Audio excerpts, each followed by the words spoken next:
ఆ తర్వాత మనం పరీక్షించుకుంటూ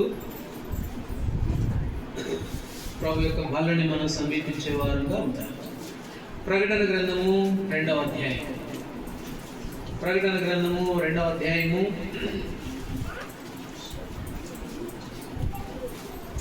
2వ వచనాన్ని అందరము కలిసి చదువుకుంటాం. ప్రకటన గ్రంథము 2వ అధ్యాయము 2వ వచనము అందరము కలిసి చదువుకుంటాం. నీ క్రియలను, నీ కష్టమును, నీ సహనమును నేను ఎరుగుదను. నీవు దుష్టులను సమీపలేవని అపోస్తులుడని చెప్పుకున్న వారిని రక్షించి వారు అబద్ధికులని నీవు కనుగొంటేవనియు. దేవుడి వాక్యమును మనకు ఆస్వాదించును గాక. మనము సంఘములను గురించి ధ్యానం చేస్తూ ఉన్నాం అనేక దినాలుగా. అయితే ఎఫెసు సంఘముల గురించి కూడా మరి చాలా దినాలుగా ఆదివారాలు మనం చూస్తూ ఉన్నాం. ఈ 2వ వచనము అంతకుముందు ఒకసారి మనం చెప్పుకున్నాం. ఈ 2వ వచనము గురించి నీ క్రియలు, నీ కష్టము, నీ సహనము, మరి నీవు దుష్టులను సహింపలేవు, పరీక్షిస్తావు, సంగతులన్నీ ఒకసారి మనం విన్నాం. అయితే పోయిన వారంలో ఏ వచనం చదువుకున్నాం చెప్పండి? ఏ వచనం? 4వ వచనమా? మొదట నీకున్న ప్రేమను నీవు వదిలితివి, విడిచిపెట్టావు అనే విషయాన్ని గత వారంలో చూసాం. సరే, ఇప్పుడు ఆ విషయం కాదులే కానీ ఈ ఎఫెసీ సంఘమును గురించి ప్రభు మాట్లాడుతూ ఆ ఎఫెసు సంఘములో ఉన్నటువంటి శ్రేష్టమైన లక్షణాలను ఆయన తెలియపరుస్తూ ఉన్నాడు. అయితే గత వారం అంతకుముందు 2 వారాల క్రితము ఈ సంగతులను చూసాంలే. కానీ ఇప్పుడు మనము ఈ 2వ వచనంలో ఒక మాటను మనం చూస్తాం. ఏమిటి ఆ ఒక మాట అని అంటే, నీ కష్టమును అనే మాట. ఈ సంఘము ప్రభు అన్నాడు నీ కష్టమును అని అంటే, ఎఫెసు సంఘము ఎట్లాంటిది అని అంటే కష్టపడే సంఘం. ఎట్లాంటి సంఘం అంట? కష్టపడే సంఘం. కాబట్టి శ్రమలను, కష్టాలను ఎదుర్కొన్నటువంటి సంఘం. 2వ కొరింథీయులకు రాసిన పత్రికలో పౌలు అపోస్తలుడు 11వ అధ్యాయంలో, కొరింథీయులకు రాసిన 2వ పత్రిక 11వ అధ్యాయము, అక్కడ ఒక మాట అన్నాడు. చదవండి, 27వ వచనం. ప్రయాసముతోను కష్టములతోను తరచుగా జాగరణములతోను ఆకలితోను తరచుగా ఉపవాసములతోను చలితోను దిగంబరత్వంతోను ఉంటిని. ఇంకా చెప్పవలసినవి చాలే. పౌలు అపోస్తలుడు అంటున్నాడు, ఎంతో ప్రయాసపడ్డాను, ఎంతో కష్టములు అనుభవించాను, తరచుగా జాగారాలు, తరచుగా మరి వస్త్రహీనత, ఇవన్నీ కూడా. కాబట్టి దేని కొరకు అంటే పౌలు అపోస్తలుడు సంఘము విషయంలో ఎంతో శ్రమ పడ్డాడు. కాబట్టి ఆరంభ దినాల్లో ప్రభు బిడ్డలైన వారు ఎన్నో శ్రమలు, ఎన్నో కష్టాలు. వాస్తవంగా ఈ పౌలు అపోస్తలుడు ఎవరు అని అంటే, అపోస్తలుడైన పౌలు యేసు ప్రభువారు లోకానికి వచ్చాడు, మరణించాడు, తిరిగి లేచాడు, వెళ్ళిపోయాడులే. కానీ యేసు ప్రభువారితో ఉన్నవారు 12 మంది ఉన్నారు. ఆయనతో తిరిగారు, ఆయనతో పాటు ఉన్నారు, ఆయనతో పాటు చూశారు, ఆయనతో పాటు సంచరించారు. అయితే పౌలు అపోస్తలుడు యేసు ప్రభువారితో తిరిగిన వ్యక్తి కాదు. యేసు ప్రభువారు పరలోకానికి వెళ్ళిన తర్వాత రక్షణలోకి వచ్చిన వ్యక్తి. యేసు ప్రభు అంటే మరి ఆయనతో మాట్లాడితే వినడం తప్ప ఆ ప్రత్యేకంగా ప్రభువుతో పేతురు, యోహాను, మార్కు వీళ్ళకున్న అనుభవాలు లేవు ఆయనకి. అయితే ఎన్నో సంఘాలు కట్టాడు. పేతురు, యోహానుల కంటే ఎక్కువ స్వార్థ చేశాడు, ఎన్నో సంఘాలు కట్టాడు. ఎక్కడికి వెళ్ళినా ఒక సంఘం ఉంది, ఎక్కడికి వెళ్ళినా సంఘం ఉంది. భక్సింగ్ గారు కూడా స్వార్థ చేసుకుంటూ వచ్చేవాడంట. స్వార్థ చేసుకుంటూ వస్తే ఇప్పుడు హైదరాబాద్ నుంచి, చెన్నై నుంచి మొదలు పెట్టుకొని ఇక ఊర్లు చేసుకుంటూ వస్తే, ఈరోజు ఈ ఊరు అనుకోండి, ఈ ఊరు అనుకుంటే వెంటనే భక్సింగ్ గారు వస్తున్నారని చెప్పి గబగబా అంతా రెడీ చేసేవాళ్ళంట. సాయంత్రం మీటింగ్ ఉంటుంది, స్వార్థ చేస్తున్నారు, ఆయనకు భోజనము, ఆయనకు ఒక బల్ల, అవన్నీ. కాబట్టి వెంటనే అక్కడ ఉండేవాడు, ఒక 10 నిమిషాలు ఆ భోజనం చేసుకుని వాక్యం చెప్పేవాడు. మళ్ళీ అక్కడ నుంచి నైట్ ఇంకో చోటుకి వెళ్ళిపోయాడు. ఉదయం ఒక చోట, మధ్యాహ్నం ఒక చోట, సాయంత్రం ఒక చోట, ఇక అట్లా తిరుగుతూనే ఉంటాడు. ఎక్కడికి వెళ్ళినా కూడా భక్సింగ్ గారు వస్తున్నారని తెలుసు కదా, వెంటనే కొన్ని ఏర్పాట్లు చేసేవాళ్ళు ఏదో వాళ్ళకున్న దాంట్లో. అందులోనే భక్సింగ్ గారు కూడా అందులోనే ఉండేవాడు. పౌలు అపోస్తలుడు కూడా అలా చేయొచ్చు. ఇవి నేను వస్తున్నాను, చాలా సంఘాలు పెట్టాడుగా, ఆ సంఘానికి నేను వస్తున్నానంటే వాళ్ళు కూడా ఏర్పాటు చేస్తారు. అయితే ఇవేవి కూడా తాను అనుభవించిన వాడు కాడు పౌలు అపోస్తలుడు. అందుకనే ఏమన్నాడు, ప్రయాసముతోను కష్టముతోను తరచుగా జాగరణతోను ఉపవాసములతో ఆకలి దప్పులతో. కాబట్టి ఎందుకోనంటే మాదిరి చూపిస్తూ ఉన్నాడు విశ్వాసులకు. నేను క్రీస్తు పోలి నడుచుకున్న ప్రకారం మీరు నన్ను పోలి నడుచుకోండి, నేను ఎట్లా నడుచుకున్నానో, నేను ఎలాగున్నానో. అందుకని ఇంకొక మాట అన్నాడు. ఏమన్నాడు? ఫిలిప్పీయులకు రాసిన పత్రిక రండి, మొదటి అధ్యాయము, ఫిలిప్పీయులకు రాసిన పత్రిక మొదటి అధ్యాయము 30వ వచనం. క్రీస్తునందు విశ్వాసం ఉంచడం మాత్రమే కాక ఆయన పక్షాన శ్రమపడుటయు అనుగ్రహింపబడు. శ్రమపడడం కూడా సౌఖ్యమే కాదు, శ్రమపడము కూడా ఏం చేయబడిందట? అనుగ్రహించబడింది. అపోస్తుల కార్యములు 20వ అధ్యాయము 24లో పౌలు అపోస్తుడు గురించి రాయబడింది. తన ప్రాణమును ఎంత చదవడం మాట. అపోస్తుల కార్యములు 20వ అధ్యాయము 24 వచనం.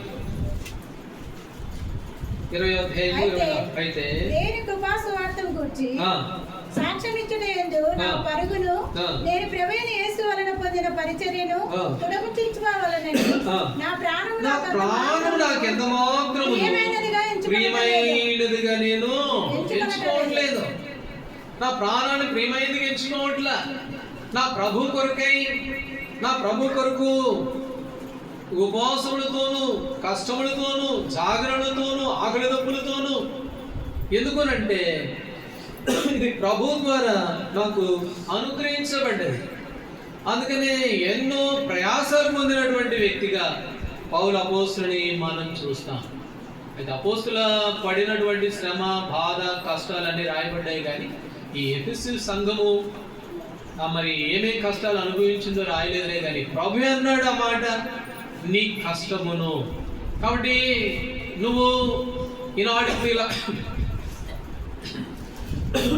ఇలా కనబడుతున్నావులే, కానీ ఎన్నో శ్రమలు పొందావు, ఎంతో కష్టపడ్డావు అని ఆ సంఘమును గురించి మరి ప్రభువారు సెలవిస్తూ ఉన్నట్లుగా చూస్తాం. ఈనాడు ఆ సంఘాలు, ఆ దినాల్లో ఉన్నటువంటి విశ్వాసులు, పరిశుద్ధులు, వారు మనకెంతో మారి. కాబట్టి ప్రభు కొరకై దేవుని సంఘముగా మనము కూడా మరి కష్టపడవలసిన వారంగా ఉన్నాం. ఇక్కడ పౌలు అపోస్తలుడు శ్రమపడిన వ్యక్తిగా మనం చూస్తాం. మొదటి దశలోనికులకు రాసిన పత్రిక 2వ అధ్యాయము, దశలోనికులకు రాసిన మొదటి పత్రిక 2వ అధ్యాయము 9వ వచనం. నశించుచున్న వారు తాము రక్షింపబడుటకై సత్య విషయమైన ప్రేమను మొదటి దశలోనికులకు మా ప్రయాసమును కష్టమును మీరు జ్ఞాపకం ఉన్నది కదా, మేము మీరు ఎవరికైనా భారంగా ఉండకూడదని కష్టము చేసి జీవనం చేయొచ్చు దేవుని స్వార్థను.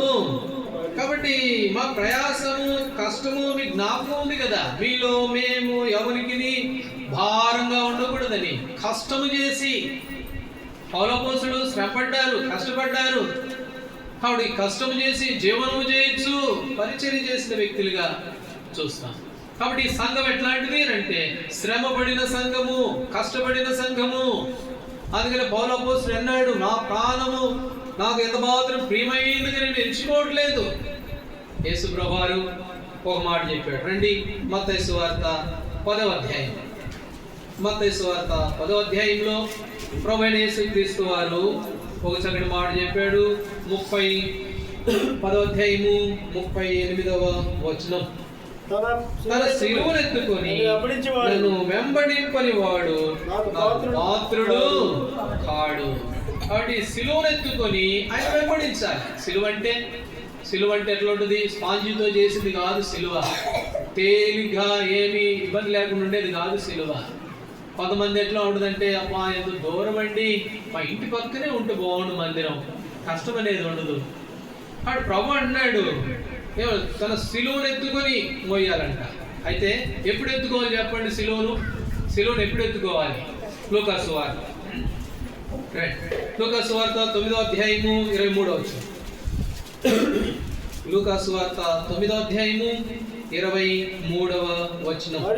మరియు ఆయన అందరితో ఇట్లనెను, ఎవడైనా నన్ను వెంబడింపగోరిన ఎడల తనను తాను ఉపేక్షించుకొని ప్రతి దినము తన సిలువను ఎత్తుకొని వెంబడింపవలెను. కాబట్టి ప్రతి దినము, ఆదివారం మాత్రమే కాదు, లేదా మందిరం ఉన్న దినాల్లోనే కాదు, ప్రతి దినము ఏం చేయాలట? ఆయన సిలువను ఎత్తుకోవాలి. కాబట్టి సిలువను ఎత్తుకొని మోయాల్సిందే. ప్రతి దినము శ్రమ పడాల్సిందే. ప్రతి దినము ప్రభు కొరకై ప్రయాసపడాల్సినదే. యేసు ప్రభు అన్నాడు మత్తయి సువార్త 11వ అధ్యాయం 30వ వచనంలో, 29వ వచనంలో ఏమన్నాడు? ప్రయాసపడి భారం మోసుకున్న, అదే అక్కడేనా, మీ మీద నా కాడిని ఎత్తుకోండి అన్నాడు. 30వ వచనంలో ఏమన్నాడు? నా కాడి తేలికగాను నా భారము సులువుగాను. ఎందుకు తెలుపండి? కాడిని ఎత్తుకుంటే ఎవరికన్నా బరువు లేకుండా ఎట్లుంటది? కాడి అంటే తెలుసు కదా, 2 ఎద్దులు ఉంటాయి, ఆ 2 ఎద్దుల మీద కాడి పెడతారు. అయితే చాలా సులువంట దేవుడు చెప్పిన కాడి. ఆయన సులువు చాలా సులువంట. ఎందుకనంటే కాడి వ్యవసాయం చేసే వాళ్ళకి తెలుస్తుంది. 2 ఎద్దులు కడతారు కదా, అందులో ఒక్క ఎద్దే పని చేసేది. ఒక ఎద్దు ఊరికి ఏదో ఆపుగా ఉంటుంది, అది సరిగ్గా పని చేయదు. అయితే ప్రభు అంటున్నాడు, నా కాడి మీ మీద ఎత్తుకోండి. అది చాలా తెలివి. ఎందుకంటే రెండో పక్క ఆయన ఉన్నాడు. చాలా తేలిక, చాలా ఆ బరువు అనిపించదు అది. అందుకనే ప్రతి దినము కూడా ఆయన కాడిని ఏం చేయాలంట? ఎత్తుకోవలసిన వారంగా ఉన్నారు. మన పూర్వీకులు, పౌలు అపోస్తలులు, ఆరంభంలో ఉన్న సంఘాలు, వారు ఆ రీతిగానే శ్రమపడ్డారు, వారు ఆ రీతిగానే ప్రయాసపడ్డారు. అందుకనే ఎఫెసీ సంఘముల గురించి ప్రభువే అన్నాడు ఆ మాట, నీ కష్టం నేను ఎరుగుదును. నువ్వు ఎంత శ్రమపడ్డావు, ఎంత కష్టపడ్డావు, ఎంత ప్రయాసపడ్డావు నేను ఎరుగుదును. పౌలు అపోస్తలులు కూడా, వారు కూడా అన్నారు, మేము మీకు భారంగా ఉండకూడదని మా చేతులతో పనిచేసి మేము ఏం చేస్తూ వచ్చాము? జీవనం చేస్తూ వచ్చాము అని వారు అన్నారు. కాబట్టి ఈనాడు మరి దేవుని ప్రజలంగా ప్రభువుని సేవించి ప్రభువును ఆరాధించే మనం ఆయన సంఘములో ఉన్నటువంటి నువ్వు నేను, మనమేది సంఘము, మనం ఎంతవరకు ప్రయాసపడుతున్నాం, ఎంత కష్టము ప్రభు కొరకై, మన కొరకు మనం కష్టపడతాం. ఫిలిప్పీ 2:21 కదా, అందరూ తమ సొంత కార్యములే, మన కొరకు ఎన్నో పనులు చేసుకుంటాం, తప్పులేదు లేదు. కానీ ప్రభు కొరకు చేసే పని, ప్రభు కొరకు నువ్వు ఎంత కష్టపడ్డావు. ఇంకో మాట కూడా చదవండి. రోమిలికి రాసిన పత్రిక 8వ అధ్యాయము 17వ వచనం. రోమిలికి రాసిన పత్రిక 8వ అధ్యాయము 17వ వచనం. మనము పిల్లలమైతే వారసులము, దేవుని వారసులము, క్రీస్తుతో కూడా మహిమ పొందుటకు ఆయనతో శ్రమపడిన ఎడల ఆయనతోడు వారసు. ఆయనతో శ్రమపడాలి. ఆయన శ్రమపడ్డాడు ఆ సంఘము కొరకై. అపోస్తుల కార్యములు 28వ వచనంలో ఆ సంఘమును తన స్వరక్తం ఇచ్చి కొనుక్కున్నాడు. సంఘం కొరకు ఎన్నో శ్రమ పడ్డాడు ఆయన. ఆయనతో పాటు మనం కూడా శ్రమ పడితే ఆయనతో పాటు మనం ఎవరమాట? వారసులు. కాబట్టి ఇందాక అన్నాను కదా, ప్రభువా నేను నిన్ను ఎన్నోసార్లు మర్చిపోయేవారు పాతాలని దిగిపోతారు, చచ్చిపోతారు, నరకానికి పోతారు, మరుగు పెడతారు. నన్ను నిజంగా ప్రేమించావు, నిజమైన స్నేహితుడిగా నాకు ఉన్నావు అని అన్నాం కదా. ఆయన మన స్నేహితుడు, మన ప్రభువు, మన తండ్రి. ఇప్పుడు రోమా 8లో ఏమన్నాడు? ఆయనతో పాటు శ్రమపడిన ఎడల ఆయన తోటి వారసులం, ఆయనతో పాటు ఉన్నాం. కాబట్టి స్నేహితుడు అంటే సామాన్యంగా మారే కాబట్టి అన్నాం కదా అనుకోవద్దు. ఆయనకు స్నేహితులం అంటే నాతో మీరును, మీతో నేనును. యోహాను సువార్త 15వ అధ్యాయంలో. కాబట్టి ఇప్పుడు ఈ సంఘము ఎట్లాంటిదిగా ఉంది అని అంటే శ్రమపడే, కష్టపడే సంఘము అని. సంఘము అని అంటే సేవకుడు లేకపోతే ఫస్ట్లో ఉన్న వాళ్ళే కాదు. ఇప్పుడు ఇక్కడ ఉన్నటువంటి నువ్వు నేను దేవుని సంఘం. నీ కొరకు నా కొరకు ప్రభు ప్రాణం పెట్టాడు. అయితే ఈనాడు సంఘంగా ఉన్న నువ్వు నేను ప్రభు కొరకు ఎంత శ్రమ పడుతున్నావు, ఎంత కష్టపడుతున్నావు. మన పూర్వీకులు చూడు, పౌలు అపోస్తలులు చూడండి, మరి ఆరంభ దినాల్లో ఉన్న క్రైస్తవులు చూడండి, వారు ఎంత శ్రమ పడుతూ వచ్చారు. ఈనాడు మన శ్రమ ఏంటి? మన కష్టం ఏంటి ఒకసారి మనం పరీక్షించుకోవాల్సిన వారంగా. రెండవదిగా మనం చూస్తే ఎఫెసీ సంఘమును గురించి ప్రభు అన్నాడు నీ కష్టమును అని. కాబట్టి కష్టపడే సంఘముగా మరలా రెండవ భాగంలో మనం చూస్తాం ప్రసంగి గ్రంథం. ప్రసంగి గ్రంథం 3వ అధ్యాయము 9వ వచనం చదవండి. 9వ వచనం. ప్రసంగి గ్రంథం 3వ అధ్యాయము 9వ వచనం. కష్టపడిన వారికి తమ కష్టము వలన వచ్చిన లాభమేమి. ఇప్పుడు అంటున్నాడు ఇక్కడ ప్రసంగి అంటున్నాడు గ్రంథకర్త, కష్టపడిన వారికి తమ కష్టము వలన వచ్చిన లాభమేమిటి? ఏంటి వారు కష్టపడిన వారికి వచ్చిన లాభం? వారు కష్టపడ్డారు, కష్టపడమన్నారు, మంచిదే, కష్టపడుతున్నారు. అయితే కష్టపడితే వారికి వచ్చిన లాభం ఏమిటి? ఇర్మియా గ్రంథం 14వ అధ్యాయం. ఇర్మియా గ్రంథం 14వ అధ్యాయము 8వ వచనం చదవండి. 14:8. ఇశ్రాయేలునకు ఆశ్రయుడా, కష్టకాలమున వారికి రక్షకుడా. చాలండి. కష్టకాలమున వారికి రక్షకుడా. కష్టపడిన వారికి తమ కష్టం వలన వచ్చిన లాభం ఏంటి అని అంటే, కష్టకాలం వారికి ఆయన ఎలాంటి వాడిగా ఉన్నాడు? ఆశ్రయము, రక్షకుడు. ప్రభు కష్టపడే వారికి ఆయన రక్షకుడు. కష్టంగా కష్టపడిన వారికి వచ్చిన లాభం ఏమిటి అంటే ఆయన ఆశ్రయంగా ఉంటాడు, వారిని రక్షించేవాడిగా ఉంటాడు. కీర్తనల గ్రంథం 107వ అధ్యాయం. కీర్తనల గ్రంథం 107వ అధ్యాయం 19వ వచనం. 107:19. కష్టకాలమందు వారు యెహోవాకు మొరపెట్టిరి, వారి ఆపదలన్నిటిలో నుండి. కష్టకాలంలో కష్టపడే వారికి వచ్చిన లాభం ఏమిటి అంటే ఆశ్రయంగా ఉంటాడు, వారికి రక్షకుడుగా ఉంటాడు, వారి ఆపదలన్నిటిలో నుండి వాడు ఏం చేస్తాడట? ఆయన తప్పించేదే. వాడు కష్టం చేయమంటున్నారు, కష్టపడమంటున్నారు, వచ్చే లాభం ఏంటండి? మాకేం లాభం, మాకేంటి అని అనుకుంటాం. కానీ వారికి ఆయన సమీపస్తుడు, వారి ఆపదలన్నిటి నుంచి వారు తప్పించబడతారు, వారికి ఆశ్రయంగా ఉంటాడు, వారికి రక్షకుడుగా ఉంటాడు ఆయన. కష్టపడే వారికి తమ కష్టము వలన వచ్చిన లాభం ఏమిటి అని అంటే ఇప్పుడు లాభాన్ని మనం చూస్తూ ఉన్నాం. కాబట్టి ఒకటి, ఆ కష్టపడే సంఘము వారు ఎంతో శ్రమపడ్డారు. అందుకని ఈనాడు మనం ఇంత తేలిగ్గా, ఇంత సంతోషంగా ఆయన ఆరాధిస్తూ ఆయన సన్నిధిలో కూర్చోగలుగుతూ వచ్చాం. అయితే ఇలాగ మనం శ్రమపడాలి కదా. అయితే మనకు వచ్చే లాభం ఏమిటి అంటే ఆయన ఎంతో సమీపంగా ఉంటాడు, వారికి ఆశ్రయముగా. ప్రసంగి గ్రంథము 5వ అధ్యాయము 12వ వచనం. 5వ అధ్యాయం 12వ వచనం. కష్టజీవులు కొద్దిగా తినడును, ఎక్కువ తినడును, సుఖ నిద్ర నొందుదురు. వంతులకు తన ధన సమృద్ధి చేత నిద్ర పట్టదు.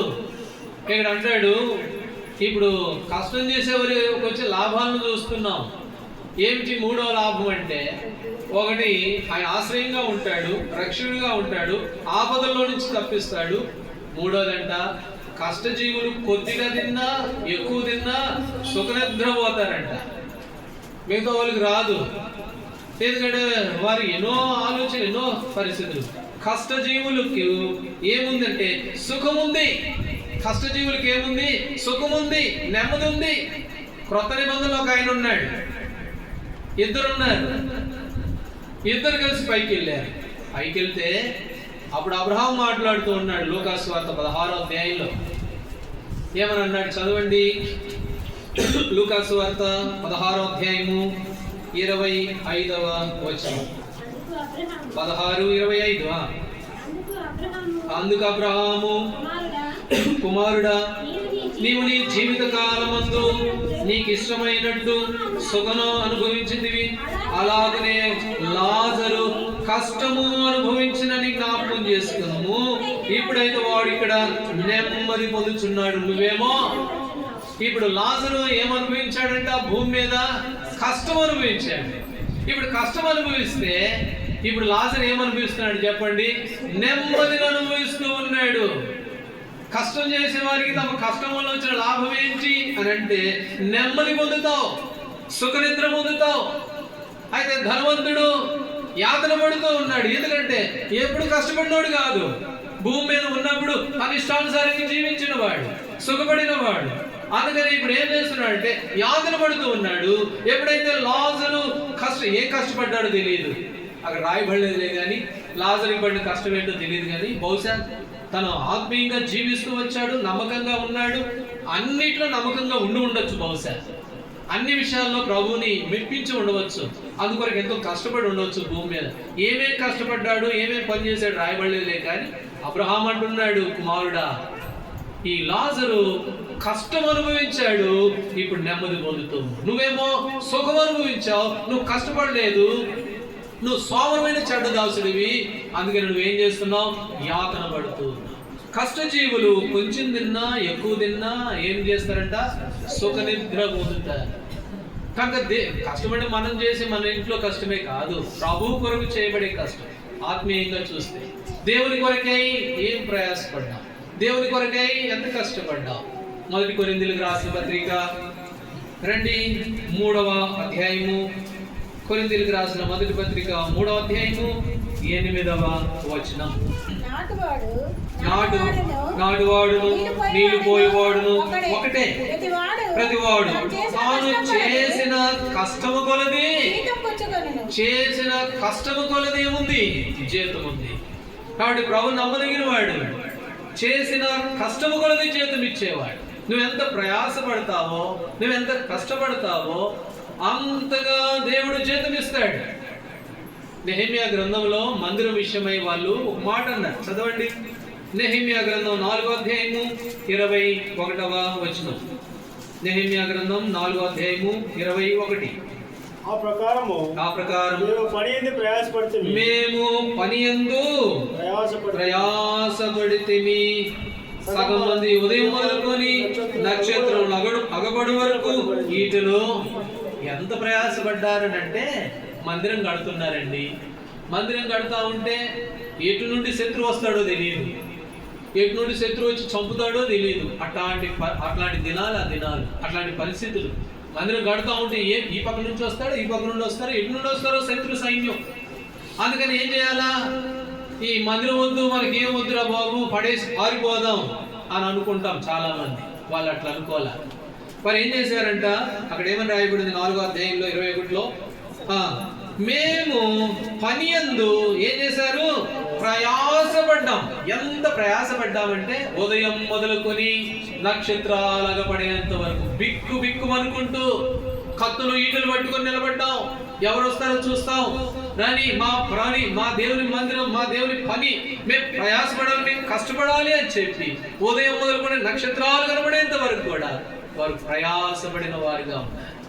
కాబట్టి పని యందు వారు ఏం చేస్తూ ఉన్నారట, ప్రయాసపడిన వారు. 1 దశలోనికి రాసిన పత్రిక 1వ అధ్యాయము 2వ వచనం. దశలోనికి రాసిన మొదటి పత్రిక 1వ అధ్యాయము 2వ వచనం.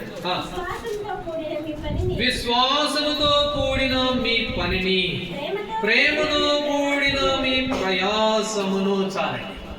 ఇక్కడ అంటున్నాడు, విశ్వాసముతో కూడిన మీ పని, ప్రేమతో కూడిన మీ ప్రయాస. జ్ఞాపకం చేసుకుంటూ ఉన్నారు. ఇందాక చదువుకున్నాం కదా, నీళ్లు పోసేవాడు కానీ, నాటు వేసేవాడు కానీ, పని చేసిన వాడికి, కష్టపడిన వాడికి ఆయన కష్టము కొలది జీతం ఇచ్చే దేవుడు. వాడు జీతం ఇచ్చే దేవుడు. ఇక్కడ వారు అంటున్నారు, అక్కడ ఉన్నటువంటి మనుషులు, దశలోనికలో ఉన్నటువంటి మనుషులు ప్రేమతో కూడిన వారి ప్రయాస, ప్రేమతో చేసినటువంటి పని అవి జ్ఞాపకం చేసుకుంటూ ఉన్నాయి. ఈనాడు దేవుని బిడ్డలంగా ఒకటి మరి కష్టపడే సంఘముగా ఉన్నామా, అంతేకాకుండా ప్రేమతో కూడిన ప్రయాస, ప్రేమతో కూడిన కష్టము మనము మరి కలిగిన వారంగా ఉన్నామా? దేవుడు ఒక మాట అన్నాడు, ఎంత కష్టపడతామో అంత జీతాన్ని పొందుతాం. ఏమన్నాడు? 1 కొరింథీ 15:58లో ప్రభునందు, చదవండి ఆ మాట. 1 కొరింథీ 15:58. ప్రభునందు, నాకు వచ్చు, నేను చెప్తాను, తీస్తే మీకు కూడా గుర్తుండదని. ఏమన్నాడు? ప్రభునందు మీ ప్రయాస వ్యర్థము కానేరదని ఎరిగి కదలని వారును, స్థిరులను కదలని వారును కార్యాభివృద్ధి ఎప్పటికీ ఆసక్తులై ఉండుడి. కాబట్టి నువ్వు పడే కష్టము, నువ్వు పడే శ్రమ, నువ్వు పడే ప్రయాస అది ఎప్పటికి కూడా ఏం కాదంటే చెప్పండి, వ్యర్థము కాదు. అది ఎప్పటికీ వ్యర్థం కాదు.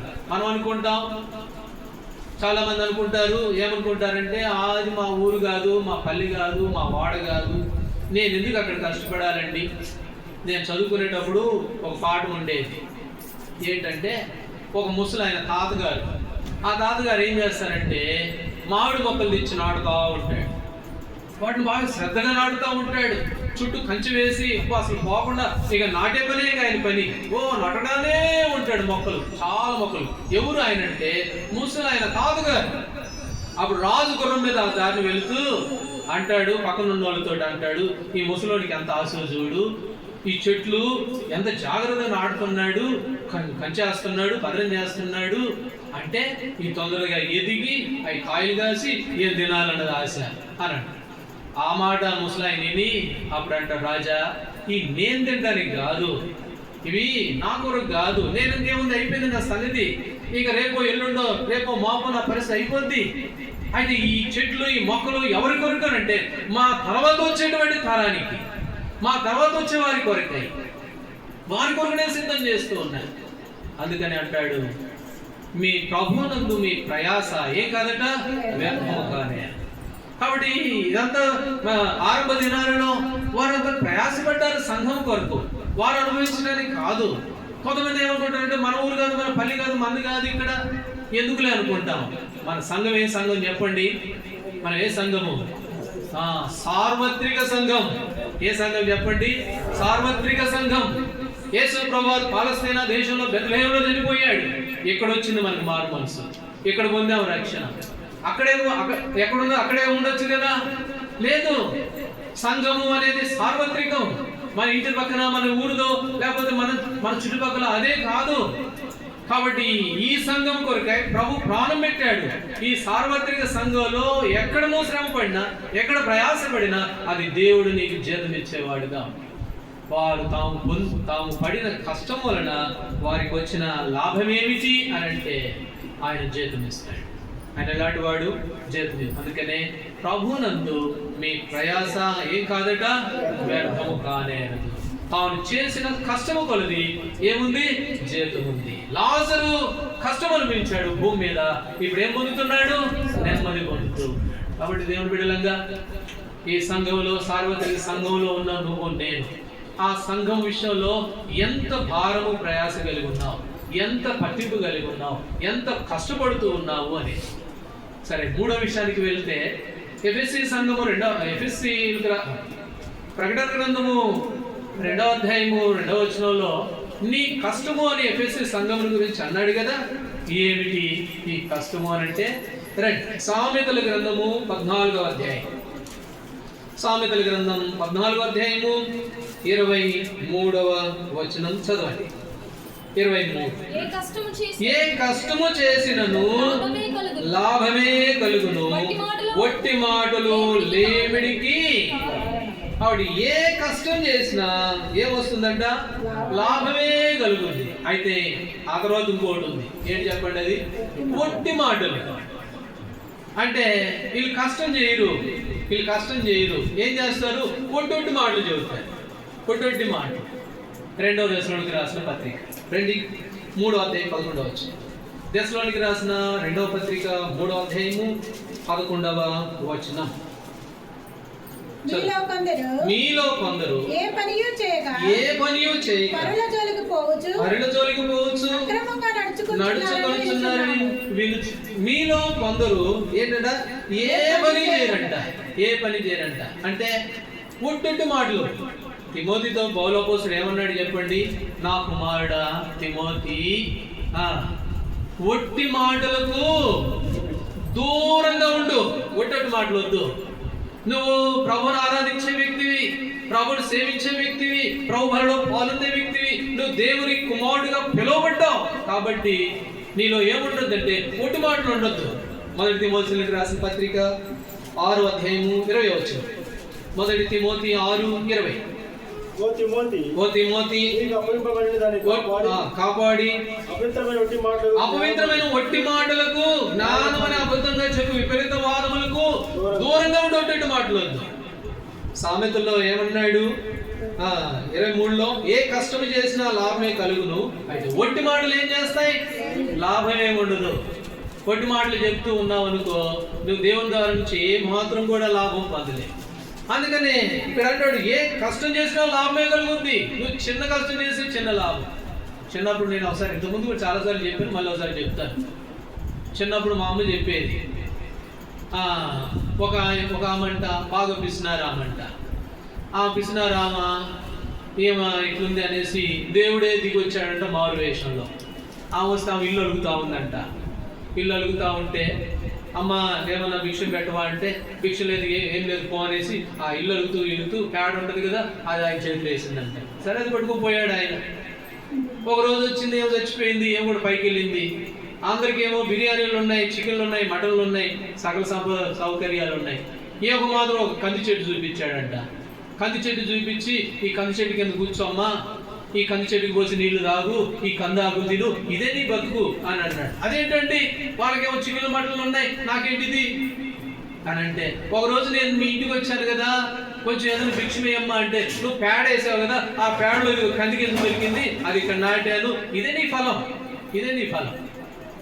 అందుకని ఇక్కడ అంటాడు, అంటే అది ఉదాహరణ ఒకటి కథే, అది నిజమైన కథ కాదు, ఒకటి కథ. మళ్ళీ అది నిజం అనుకునేది, బైబిల్లో ఉందేమో అనుకుంటాడు, అయ్యేం కాదు. కాబట్టి ఇక్కడ అంటాడు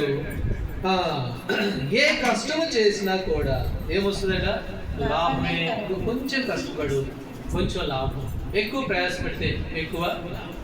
అందుకని దేవుడు అంటున్నాడు, తాను ఒట్టి మాటలకు తిమోతి నువ్వేముండు దూరంగా. హగ్గై గ్రంథం 1వ అధ్యాయం, హగ్గై గ్రంథం 1వ అధ్యాయము 6వ వచనం చదవండి. హగ్గై గ్రంథం 1వ అధ్యాయము 6వ వచనమా, మీ ప్రవర్తన గురించి మీరు విస్తారముగా విత్తినను మీకు కొంచెమే పండెను, మీరు భోజనం చేయుచున్నను ఆకలి తీరుకు ఉన్నది, పానము చేయుచున్నను దాహము తీరుకున్నది, బట్ట కప్పుకొనుచున్నను చలి ఆగుకున్నది, పనివారు కష్టము చేసి జీతము సంపాదించినను జీతము చినిగిపోయిన సంచిలో వేసినట్టుగా ఉంది.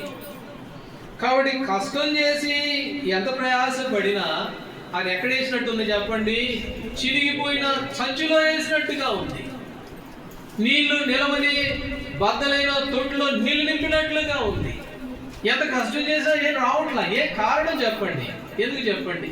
చినిగిపోయిన సంచిలో జీతం వేసినట్టు అయిపోతుంది బతుకు, జీవితం, కుటుంబం. ప్రయాసపడుతున్నా కూడా, కష్టపడుతున్నా కూడా. ఏ కారణం అని అంటే యోహాను సువార్త 6వ అధ్యాయం 27వ వచనంలో ప్రభువు అన్నాడు, క్షయమైన దాని కొరకు కష్టపడకూడదు కానీ అక్షయమైన దాని కొరకే కష్టపడండి. దేని కొరకు? క్షయమైపోయే దాని కొరకు కష్టపడుతున్నాం. ఈనాడు మన కొరకు మనం వాటి కొరకే శ్రమ పడుతున్నాం కానీ అక్షయమైన దేవుని సంఘం, వాడవారని దేవుని సంఘం, శాశ్వతంగా నిలబడే ఆ సంఘం, దాని విషయంలో ప్రయాసపడిన వాళ్ళం కాదు. అందుకనే చినిగిపోయిన సంచిలో వేసినట్లుగా మన జీవితాలు, మన బ్రతుకులు. మత్తయి సువార్త 16లో ప్రభువు అన్నాడు, ఒకడు లోకమంతయు సంపాదించుకొని ఏం లాభం వానికి? ఉపయోగం ఏంటి? కాబట్టి రక్షణ కోల్పోతే, దేవుని రాజ్యంలో జీతాన్ని కోల్పోతే, లోకమంతా సంపాదించిన ఎంత ప్రయాసపడ్డా కూడా వానికి ఏం లాభం? చిరిగిపోయిన జీతము సంచిలో వేసినట్టు. కాబట్టి సంఘము ప్రభు ఉట్టుగా అలా ఆ ఎఫెసీ సంఘం గురించి నీ కష్టం నేను ఎరుగుతున్నానంటే ఎంత ప్రయాసపడి ఉంటే ప్రభు అంటాడు ఆ మాట. ఎంత కష్టపడి, ఎంత ప్రయాసపడి ఆ సంఘము ఎన్ని విధాలుగా శ్రమపడి ఉంటే ప్రభు ఆ మాట అంటాడు. ఆయన నోటి నుంచి ఆ మాట వచ్చింది అని అంటే ఎంతో ప్రయాసపడిన సంఘము అని. ఈనాడు దేవుని సంఘంగా ఉన్న నువ్వు నేను మన జీవితంలో ప్రభు విషయంలో ఎంత ప్రయాసపడుతున్నాం, ఎంత కష్టపడుతున్నాం. నేను కష్టపడుతున్నానండి, నేను కూడా కష్టపడుతున్నానండి. ఆ పై నుండి ఆడదాకా ఎక్కువ దిగుతున్నానండి, గుణదల లేకపోతే కొండ. ఆ కష్టం కాదు, వాటి గురించి కాదు. ప్రభు సంఘ క్షేమం కొరకై నెహెమ్యా కాలంలో ఆ సంఘం విషయంలో ప్రయాసపడ్డారు. ఉదయం మొదలుకొని రాత్రి వరకు అలాగే నిలబడుతూ వచ్చారు, కష్టపడుతూ వచ్చారు. పౌలు అపోస్తలుడు అన్నాడు, తరచుగా ఎన్ని ఉపవాసాలు, ఎన్ని దుఃఖాలు, ఎంత ప్రయాస. కొన్ని విషయాలు ఉన్నాయిలే కానీ ఎప్పటికీ చెప్పదలుచుకోలేదు. సరే, ఇప్పుడు కూడా చెప్పను, ఇంకెప్పుడైనా సందర్భం వచ్చినప్పుడు చెప్తాను. మేము దేవుని విషయంలో, దేవుని మందిరం విషయంలో ఎంత శ్రమ పడేది తర్వాత ఎప్పుడైనా అనుకూలమైనప్పుడు చెప్తాను. కాబట్టి దేవుని మందిరంలో, దేవుని పరిచర్యలో మనం ప్రయాసపడవలసిన వారంగా ఉన్నాము అనేది మనం చూస్తాం. ఎఫెసీ సంఘము ఆ రీతిగా కష్టపడినటువంటి సంఘము. ప్రసంగి గ్రంథం 2వ అధ్యాయము 11వ వచనం. అప్పుడు నేను చేసిన పనులన్నీయు, వాటి కొరకు నేను పడిన ప్రయాసమంతయు, నేను నిదానించి వివేచింపగా అవన్నీ వ్యర్థముగాను, ఒకడు గాలికి ప్రయాసపడినట్లుగా. ఎంత చేసినా నీ కొరకు క్షయమైపోయి పాడైపోయే దాని కొరకు నువ్వు ఎంత ప్రయాసపడినా అదంతా కూడా ఎట్లాంటిదట, ఒకడు గాలికి ప్రయాసపడినట్టు. ప్రయాసపడితే వచ్చే లాభం ఏంటో తెలుసా? దేవుని మందిరంలో, దేవుని మందిరం విషయంలో, దేవుని సంఘం విషయంలో నువ్వు కష్టపడితే వచ్చే లాభం ఏమిటి అని అంటే, నేను ఒక మాట చెప్పి ముగిస్తాను. గతంలో కూడా ఒకసారి చదువుకున్నాం ఆ మాట. దావీదు ఆ మాట అన్నాడు. మొదటి దినవృత్తాంతముల గ్రంథం 22వ అధ్యాయము 14వ వచనం. మొదటి దినవృత్తాంతములు 22:14 చదవండి. ఇదిగో నేను నా కష్ట స్థితిలోనే ప్రయాసపడి యెహోవా మందిరము కొరకు 2,00,000 మనుగుల బంగారమును, 10 కోట్ల మనుగుల వెండిని, తూచ సఖ్యము కాలంత విస్తారమైన ఇత్తడిని, ఇనుమును సమకూర్చి ఉన్నాను. రాళ్ళను ఇంకను సంపాదించు. ఇక్కడ అన్నాడు దావీదు, నా కష్ట స్థితిలోనే, నేను శ్రమపడే స్థితిలోనే, నా కష్టంలోనే, నా ఇబ్బందుల్లో, నా ఇరుకులోనే దేవుని మందిరం కొరకు నేను కష్టపడ్డాను. ఎంతో శ్రమపడ్డాను, ఎంతో ప్రయాసపడ్డాను, చాలా కష్టపడ్డాను అని దావీదు అన్నాడు. అయితే ఆ కష్టం వల్ల ఆయనకు వచ్చిన లాభం ఏంటి దావీదుకు వచ్చిన లాభం అంటే ఒక మాట చెప్తారు. 2వ సమూయేలు గ్రంథం 7వ అధ్యాయం, 2వ సమూయేలు గ్రంథం 7వ అధ్యాయము